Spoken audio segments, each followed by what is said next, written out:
Salam dostlar. Qonşu dövlətdə, Yaxın Şərqdə baş verən bu müharibənin fəsadları, nəticələri nə olacaq? İstəyirəm bunu sizlərlə bölüşüm.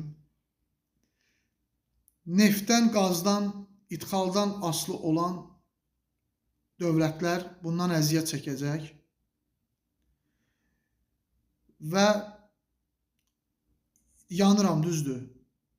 Marketdə, bazarda qiymətləri görürəm, ona görə yanıram. İçim yanır, çünki bir çoxlarımız qarnımızla düşünürük, ona görə. Baş artıq gedib.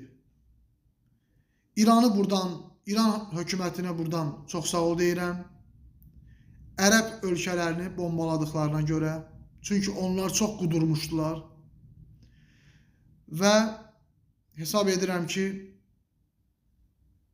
bu müharibə tezliklə bitər və Allahın ədaləti bərqərar olar. Sağ olun.